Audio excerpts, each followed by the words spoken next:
ನಿನ್ನೆ ಸುರಿದ ಭಾರೀ ಮಳೆಗೆ ಶಿವಮೊಗ್ಗ ಗ್ರಾಮಾಂತರ ಭಾಗಗಳಲ್ಲಿ ಸಾಕಷ್ಟು ಹಾನಿ ಸಂಭವಿಸಿದ್ದು, ಇಂದು ಗ್ರಾಮಾಂತರ ಶಾಸಕಿಯಾದ ಶಾರದಾ ಪೂರ್ನಾಯ್ಕ್ ಹಾನಿಗೊಳಗಾದ ಸ್ಥಳಗಳಿಗೆ ಭೇಟಿ ನೀಡಿ ಪರಿಶೀಲನೆ ನಡೆಸಿದರು.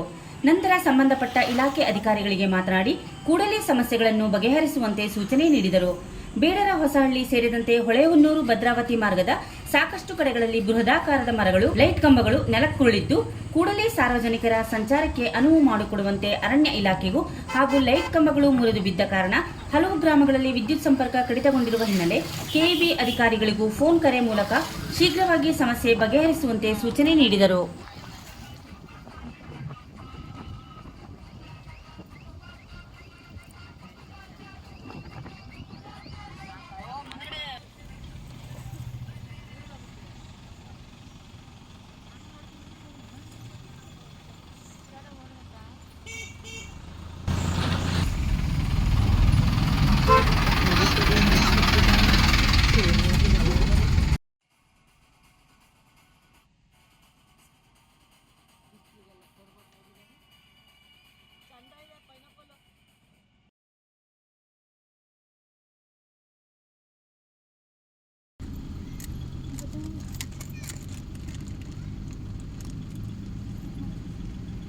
ಇದಿಷ್ಟು ನಿಮ್ಮ ಅಪ್ಪನ ಸೈಟಿಗೆ ಬಿಟ್ಟಿದ್ಯಾ? ಕರೆಕ್ಟಾಗಿ ಮಿಡ್ಲು ಬರಲಿ ಫ್ರೇಮ್ ಇದು ಹಿಂಗೆ ಹಂಗೆ ಬರ್ಬೇಕು ಫ್ರೇಮು.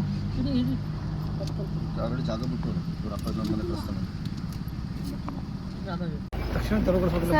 ಸರ್ ಏನಿಲ್ಲ, ಅದೇ ಗಾಳಿ ಮಳೆ ಬಂದ್ಬಿಟ್ಟು ನಿನ್ನೆ ಈ ರೋಡ್ ಸೈಡ್ ದೊಡ್ಡ ದೊಡ್ಡ ಮರಗಳು ಬಿದ್ದಿದಾವೆ. ಬುಳ್ಳಾಪುರದ ಸೈಡಿಗೆ ವೆಹಿಕಲ್ ಪಾಸ್ ಆಗೋದಿಲ್ಲ. ಜನ ಏನೋ ಸೈಡಿಗೆ ಸರಿಸಿ ಹಾಕಿದ್ದಾರೆ. ತುಂಬಾ ದೊಡ್ಡ ದೊಡ್ಡ ಆಲದ ಮರ, ತುಂಬಾ ದೊಡ್ಡ ಮರಗಳು, ಹಲಸಿಂದು ಅವೆಲ್ಲ ಬಿದ್ದಿದಾವೆ. ಒಂಚೂರು ಅರ್ಜೆಂಟ್ ಕಳಿಸ್ಬೇಕು ಸರ್. ಮತ್ತೆ ಯಾವ್ದು ಬಗ್ಗೋಗಿದಾವಲ್ಲ ಅವನ್ನೆಲ್ಲ ಒಂಚೂರು ಕಟಾವರ ಮಾಡಿಸ್ಬೇಕು ಸರ್. ಅವೆಲ್ಲ ಹರಿಗಳೆಲ್ಲ ಬಗ್ಗೋಗಿದಾವೆ.